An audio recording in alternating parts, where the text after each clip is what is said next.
So, magkano Hindi, dapat 150 plus 1, di ba? times 10. Mas lalagay siya.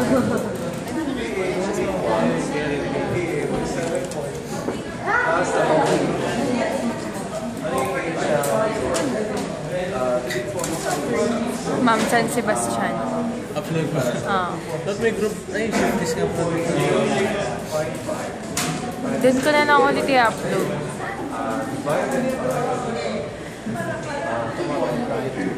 Hindi, mas kita dito. So, ano po yung equivalent ito? 7.3. Tapos 2.06.5. Binigay na niya yung sagot.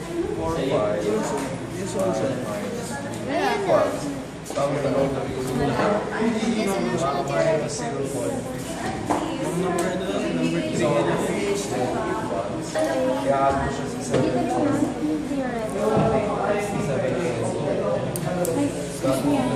Sige, go. Sulat ka lang. Okay. Ay, sorry. 7.2. Yung computation nun para makuha 7.2. Hindi, yun nga yung paso number 2. Number 2. 7.0.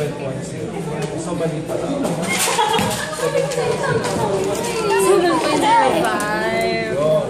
Bakit 7.05? Pero sa atin, 7.03. Ano yan? Galing to dito? Hindi, wait nga. Plus 1. Plus 1. Tama ba? The logarithm of 6.25 Tama ba? minus 8 equals 7. Ay, hindi, tama. Minus So, PPA equals minus the log of 8A.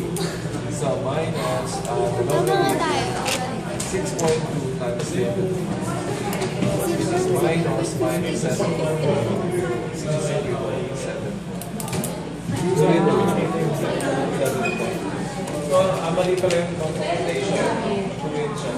So, Sayang. Pero ibang ginawa so natin. tapos, ito yung nandun din sa ano nyo, sa handout nyo, yung may ina-add, meron din sa subtract. Sir, susulat din po namin. Yun yung sabi sa'yo namin. Sir, ba yung table po doon sa hinihingi yung percent? Ito ba yung table? Kasi po, 5 hindi ml. po kayo sir ng 25 pero ng 25. Ito, ang 25 ml kasi, ito yung initial nyo dito, ayan o.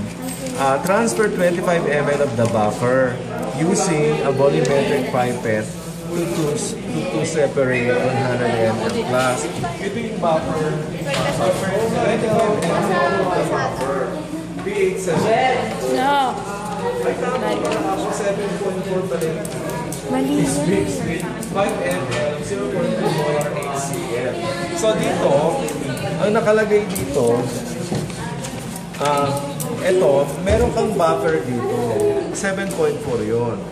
Tapos, mag-a-add ka ng 5 ml, 0.2 molar HCl. So ano yung magiging pH niya? 7.0 pa rin. Sabi ko, saan namin galing? Di ba? O, ganito yung pag-compute ng mga theoretical pH, ha? So, ulitin natin. First step 1, step